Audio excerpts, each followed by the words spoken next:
নিজেকে ইমপ্রুভ করার উপায় 7 স্কাইজ অফ জাজমেন্ট এপিসোড 3 গীবত প্রথম আসমান পার্ট 2। প্রিয় দর্শক, আপনারা গত পর্বে শুনেছিলেন গীবতকারীর আমলনামা প্রথম আসমান অতিক্রম করতে পারবে না, বরং হাফাজা ফেরেশতা আমলনামা পরীক্ষা করে যখন দেখবেন সে গীবতকারী, তখন সেই আমলনামা আমলকারীর চেহারার উপর নিক্ষেপ করবেন।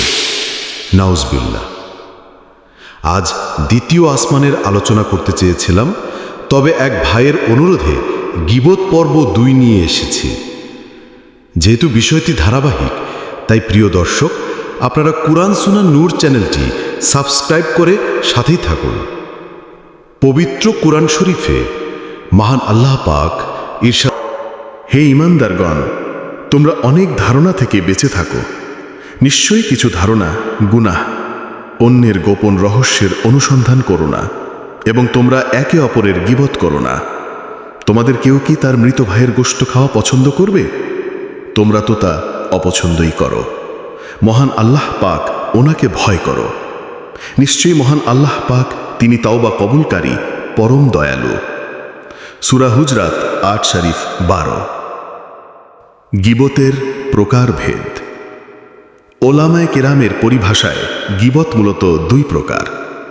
1 হারাম গীবত, 2 জায়েজ গীবত। 1 হারাম গীবতে। এই হারাম গীবতের বিষয়ে গত পর্বে শুনেছিলেন। মহান আল্লাহ পাক পবিত্র কোরআন শরীফে ইরশাদ মুবারক করেন, ولا تقف ما ليس لك به علم إن السمع والبصر والفؤاد كل أولئك كان عنه مسؤولا। অর্থ, এমন কোনো জিনিসের পেছনে লেগো না যে বিষয়ে তোমার জ্ঞান নেই। নিশ্চিত জেনে রাখো, চোখ, কান ও দিল বা অন্তর সবকিছুর জন্যই জবাবদিহি করতে হবে। সূরা বনি ইসরাইল 36 নম্বর আয়াত। আখিরি রাসূল হুজুর পাক সাল্লাল্লাহু আলাইহি ওয়াসাল্লাম ইরশাদ মুবারক করেন, তোমরা গীবতকে পুরোপুরি পরিহার করো, কেননা গীবত ব্যভিচারের চেয়েও জঘন্য। কারণ ব্যভিচারী ব্যক্তি আল্লাহ পাক উনার নিকট খালেস তাওবা করলে তিনি ক্ষমা করে দিবেন, কিন্তু গীবতকারীর জন্য গীবতকৃত ব্যক্তির ক্ষমা ব্যতীত আল্লাহ পাক ক্ষমা করবেন না। নাউজুবিল্লাহ। একথা শুনে সাহাবী হযরত উকবা রাদিয়াল্লাহু তাআলা আনহু বলেন, আমি বললাম, ইয়া রাসূলাল্লাহ সাল্লাল্লাহু আলাইহি ওয়াসাল্লাম, এ তো কঠিন, তাহলে এর থেকে আমাদের বাঁচার বা মুক্তির উপায় কি? তিনি বললেন, তোমার জিহ্বাকে সংযত রাখো, নিজের ঘরকে প্রশস্ত করো, আর কৃত অপরাধের জন্য আল্লাহ পাক উনার কাছে কান্নাকাটি করো। তিরমিজি শরীফ। হুজুর পাক সাল্লাল্লাহু আলাইহি ওয়াসাল্লাম আরও বলেন, মানুষকে তার জিহ্বার দ্বারা উপার্জিত জিনিসের কারণেই জাহান্নামে মুখ থুবড়ে ফেলা হবে। তিরমিজি শরীফ। আবু হুরায়রা রাদিয়াল্লাহু আনহু হতে বর্ণিত, রাসূল সাল্লাল্লাহু আলাইহি ওয়াসাল্লাম বলেন, অর্থ, আদম সন্তানের সকাল হলে তার শরীরের সমস্ত অঙ্গ প্রত্যঙ্গ মুখকে তথা জিহ্বাকে উপদেশ দেয়, আল্লাহ পাক উনাকে ভয় করো, আমাদের ব্যাপারে আল্লাহ পাক উনাকে ভয় করো, কেননা আমরা তোমার সাথেই আছি। কারণ তুমি তথা জিহ্বা ঠিক থাকলে আমরা ঠিক থাকব, আর তুমি বক্র হলে আমরাও খারাপ হয়ে যাব। তিরমিজি শরীফ। বুখারী ও মুসলিম শরীফে বর্ণিত রয়েছে, হুজুর পাক সাল্লাল্লাহু আলাইহি সাল্লাম ইরশাদ মুবারক করেন, অর্থ, যে ব্যক্তি আল্লাহ পাক ও আখিরাতের প্রতি বিশ্বাস ঈমান রাখে, সে যেন ভালো কথা বলে অথবা চুপ থাকে। আখিরি নবী হুজুর পাক সাল্লাল্লাহু আলাইহি ওয়াসাল্লাম আরও বলেন, গীবত এতটাই দুর্গন্ধময় ও জঘন্য যে তা যদি মহাসমুদ্রের পানিতে মিশিয়ে দেওয়া হয় তাহলে সমুদ্রের পানির রং পাল্টে যাবে। অর্থাৎ গীবতের দুর্গন্ধে সমগ্র সাগরের পানির রং ও স্বাদ উভয়টাই নষ্ট হয়ে যাবে।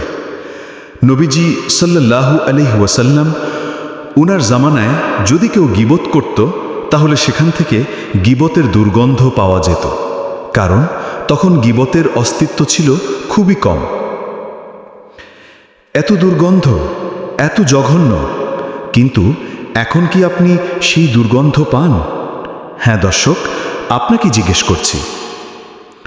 জবাব হচ্ছে না, দুর্গন্ধ পাই না। এর কারণ কি? কারণ আমরা গীবতের মধ্যে এত বেশি অভ্যস্ত হয়ে গেছি যে এর দুর্গন্ধ আর আমরা অনুভব করতে পারি না। যেমন কোনো অনভ্যস্ত ব্যক্তি কোনো চামড়ার গুদামে হঠাৎ প্রবেশ করলে বিকট গন্ধে এক দণ্ড সেখানে অবস্থান করতে পারে না। অথচ চামড়া শুষ্ককারী ব্যবসায়ীরা সেখানে দিনভর কাটাচ্ছে, চামড়ার ওপর বসে দিব্যি খাওয়া দাওয়াও করছে, কিন্তু অভ্যস্ত হওয়ার কারণে কোনো রূপ দুর্গন্ধ অনুভব করছে না। আমাদের অবস্থাও এখন অনুরূপ, তাই আমরা হরহামেশা গীবত করার পরও এর দুর্গন্ধ অনুভব করতে পারছি না। সম্মানিত দর্শকগণ, আসুন আপনাদের উদ্দেশ্যে আরও একটি প্রশ্ন ছুড়ে দিই। বলুন তো, আমরা যখন কারো গীবত করি এতে আমাদের কি উপকার হয়? কোনো টাকা পয়সা, পুরস্কার বা লাভ কি মিলে? আপনার উত্তর হচ্ছে না, কিছুই পাওয়া যায় না, কোনো উপকারও হয় না, বরং নিজেদেরই ইবাদত বরবাদ করে ফেলি। তবে আমাদের কোনো উপকার বা লাভ না হলেও দুইজন ব্যক্তির কিন্তু ঠিকই লাভ হচ্ছে। আপনি কি জানেন সেই দুইজনকে? আসুন সেই দুইজনের সাথে আপনাদের পরিচয় করিয়ে দেই। একজন হচ্ছেন গীবতকৃত ব্যক্তি, অর্থাৎ আপনি যার গীবত করেছেন। আপনার নিজের কষ্টার্জিত আমল, সালাত, সিয়াম, দান, সাদকা, তাহাজ্জুদ, কোরআন তেলাওয়াত প্রভৃতি ইবাদতের নেকিগুলো গীবতের পরিমাণ অনুযায়ী গীবতকৃত ব্যক্তিকে দিয়ে দিতে হবে। এমনকি হাসরের ময়দানে আপনার সব আমল তথা সমস্ত ইবাদত ট্রান্সফার হয়ে যাবে গীবতকৃত ব্যক্তির আমলনামায়, এবং গীবতকৃত ব্যক্তির পাপের বোঝা চাপিয়ে দেওয়া হবে গীবতকারীর উপর। এবার চিন্তা করুন তো, হাসরের ময়দানে মানুষ যখন একটা নেকির জন্য হন্যে হয়ে পাগলের মতো ছোটাছুটি করতে থাকবে, সেই কঠিন মুহূর্তে নিজের কষ্টার্জিত নেকি অন্যকে দিয়ে দিতে হবে। তখন শুধু হায় আফসোস, হায় আফসোস ছাড়া আর কিছুই করার থাকবে না। তাই আসুন সময় থাকতেই আমরা সতর্ক হই। হযরত কাতাদা রাদিয়াল্লাহু তাআলা আনহু ইবনে আল্লান রহমতুল্লাহি আলাইহি বলেন, গীবতের একটিমাত্র কথা যদি সৃষ্টিকুলের সবচেয়ে বড় সৃষ্টি সমুদ্রের রং ও স্বাদ পর্যন্ত পরিবর্তন করে দিতে পারে, তবে ভাবুন তো এই গীবত আমাদের হৃদয়, চরিত্র ও আমলনামার কি দশা করবে। একটুখানি মুখের কথা, কিন্তু এর পেছনে রয়েছে ভয়াবহ পরিণতি। যদি বিশাল সমুদ্র কালো হয়ে যেতে পারে, তবে আমাদের পবিত্র দিনদারিতা গীবতের কারণে কতটা কালিমা লিপ্ত হতে পারে তা আমরা কল্পনাও করতে পারি না। কবরের আযাব 3 ভাগে বিভক্ত। এর মধ্যে 1/3 আযাব হবে গীবতের কারণে, নাউজুবিল্লাহ। সম্মানিত দর্শক, এবার আসুন আমরা পরিচিত হই দ্বিতীয় এক চরিত্রের সাথে। তবে তার আগে একটি গুরুত্বপূর্ণ অনুরোধ, চ্যানেলটি সাবস্ক্রাইব করুন এবং আপনার পরিচিতদের সাথে শেয়ার করুন। কারণ হাদিস শরীফে এসেছে, যদি কেউ একটি আয়াত বা হাদিস শরীফও জানে, সে যেন তা অন্যদের কাছে পৌঁছে দেয়। হ্যাঁ, বলছিলাম দ্বিতীয় সেই চরিত্রের কথা। সে আমাদের সবার খুব পরিচিত। 24 ঘন্টার এক মুহূর্তের জন্য যে আপনার ঘুমে কিংবা জাগরণে সর্বাবস্থায় পিছু ছাড়ে না, সে হচ্ছে ইবলিস, শয়তান। শয়তান সব সময় চায় আপনি যেন আল্লাহ পাক ওনার পথে না চলেন, আপনি যেন ইবাদত না করতে পারেন। আর যদি করেই ফেলেন, তাহলে সে চেষ্টা করে কিভাবে সেই ইবাদতগুলো নষ্ট করে দেওয়া যায়। কারণ আল্লাহ তাআলা যখন তাকে জান্নাত থেকে বের করে দিলেন, তখন সে কসম করে বলেছিল, আমি আদম সন্তানদের সকলকে জাহান্নামে নিয়েই ছাড়ব, নাউজুবিল্লাহ। এই উদ্দেশ্যেই সে তৈরি করেছে অসংখ্য শয়তানি ফাঁদ। আর তাদের মধ্যে সবচেয়ে পরিচিত কিন্তু ভয়ঙ্করভাবে অবমূল্যায়িত একটি ফাঁদ হল গীবত, শয়তানের কৌশল। শয়তান জানে আপনি রোজা রাখছেন, নামাজ পড়ছেন, কুরআন তেলাওয়াত করছেন, দোয়া করছেন, হজ করছেন, দান সদকা করছেন, মানে অনেক কষ্ট করে নেক কাজ করছেন, তখন সে আপনার অজান্তেই আপনাকে দিয়ে করিয়ে নেয় গীবত। একবার যদি আপনি গীবত করে ফেলেন, ব্যাস সব শেষ। আপনার কষ্টার্জিত আমলগুলো, যেগুলো আপনি এত যত্ন করে করলেন, এক মুহূর্তেই বরবাদ হয়ে গেল, সব মুছে গেল, কিছুই অবশিষ্ট রইল না। হাসান বাসরি রহমতুল্লাহ আলাইহি বলেন, অর্থ: তোমরা গীবত থেকে সাবধান থাকো, ওই সত্তার শপথ যার হাতে আমার প্রাণ রয়েছে। আগুন যেভাবে কাঠ পুড়িয়ে দেয়, তার চেয়েও দ্রুত গতিতে গীবত নেক আমল নিঃশেষ করে দেয়। নাউজুবিল্লাহ। শয়তান জিতে গেল, আপনি হেরে গেলেন। ভাবুন, আপনি মাসের পর মাস কাজ করে টাকা জমালেন, কিন্তু একদিন রাতে ঘুমিয়ে থাকতেই হ্যাকার আপনার অ্যাকাউন্ট হ্যাক করে সব টাকা তুলে নিল। আপনি কিছুই জানলেন না, সকালে উঠে দেখলেন একদম শূন্য। ঠিক তেমনি আপনি দিন রাত ইবাদত করলেন, কিন্তু গীবতের মতো একটা পাপ এসে আপনার আমলনামা হ্যাক করে সব ইবাদত নিয়ে গেল। শয়তান লাভবান হল, আর আপনি নিঃস্ব হয়ে গেলেন। আবু হুরায়রা রাদিয়াল্লাহু তাআলা আনহুতে বর্ণিত, রাসূলুল্লাহ সাল্লাল্লাহু আলাইহি ওয়াসাল্লাম বলেছেন, আপনারা কি জানেন প্রকৃত গরিব কে? সাহাবায়ে কেরাম বললেন, আমরা তো মনে করি আমাদের মধ্যে যা টাকা পয়সা ধন দৌলত নেই সেই গরিব। রাসূলুল্লাহ সাল্লাল্লাহু আলাইহি ওয়াসাল্লাম বললেন, কিয়ামতের দিন আমার উম্মতের মধ্যে ওই ব্যক্তি সবচেয়ে বেশি গরিব হবে, যে ব্যক্তি দুনিয়া থেকে সালাত, সিয়াম ইত্যাদি পাহাড় সম নেকি নিয়ে উপস্থিত হবে। কিন্তু তখন সেসব লোকেরা উপস্থিত হবে যাদেরকে সে দুনিয়াতে থাকতে অনেক ক্ষতি করেছে। সে কাউকে গালি দিয়েছে, কারো অপবাদ রটিয়েছে বা পরনিন্দা করেছে, কারো সম্পদ আত্মসাৎ করেছে, কাউকে হত্যা করেছে বা কাউকে প্রহার করেছে। এমন ব্যক্তিদেরকে তার নেকিগুলো দিয়ে দেয়া হবে। অতঃপর যখন তার পুণ্য শেষ হয়ে যাবে, অথচ পাওনাদারদের পাওনা তখনও বাকি, তখন পাওনাদারদের গুনাহ তথা পাপ তার উপর ঢেলে দেয়া হবে, আর তাকে জাহান্নামে নিক্ষেপ করা হবে। সেই ব্যক্তি হলো প্রকৃত গরিব, সবচেয়ে নিঃস্ব। মুসলিম 59/2581, তিরমিজি 2418। নাউজুবিল্লাহ। অপর এক হাদিসে এসেছে, হযরত আনাস রাদিয়াল্লাহু তাআলা আনহু বলেন, একবার রাসূলুল্লাহ সাল্লাল্লাহু আলাইহি ওয়াসাল্লাম আমাদের মাঝে খুতবা দিলেন।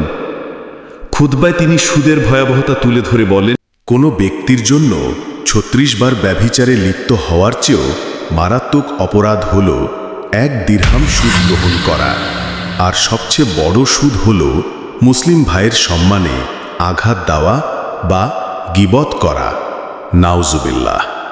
হযরত কাতাদা রাদিয়াল্লাহু তাআলা আনহু বলেন, কবরের আযাব 3 ভাগে বিভক্ত। এর মধ্যে 1/3 আযাব হবে গীবতের কারণে। নাউজুবিল্লাহ। যদি কোনো মুসলিম গীবত থেকে তওবা না করে মারা যায়, তবে সে সরাসরি জান্নাতে প্রবেশ করতে পারবে না, বরং গীবতের শাস্তি ভোগের জন্য তাকে আগে জাহান্নামে যেতে হবে। এ প্রসঙ্গে রাসূলুল্লাহ সাল্লাল্লাহু আলাইহি ওয়াসাল্লাম ইরশাদ মোবারক করেন, যে ব্যক্তি কোনো মুসলিমকে অপমান করার উদ্দেশ্যে দোষারোপ করে, আল্লাহ পাক তাকে জাহান্নামের সেতুতে আটকে রাখবেন যতক্ষণ না সে নিজের কথার প্রতিফল শাস্তি পায়। মুসলিম শরীফ। আরও বলেছেন, যে ব্যক্তি কোনো ঈমানদারের এমন দোষ বলে যা তার মধ্যে নেই, আল্লাহ পাক তাকে জাহান্নামীদের রক্তপুজের মাঝে বসবাস করাবেন যতক্ষণ না সে তার বলা কথার পরিণতি ভোগ করে। আবু দাউদ শরীফ। প্রিয় দর্শক, গীবত একটি ভয়ঙ্কর গুনাহ, যার শাস্তি শুধু দুনিয়াতেই নয়, আখিরাতে জাহান্নাম পর্যন্ত পৌঁছে দেয়। এই পাপ জান্নাতে প্রবেশের প্রথম সুযোগও কেড়ে নিতে পারে।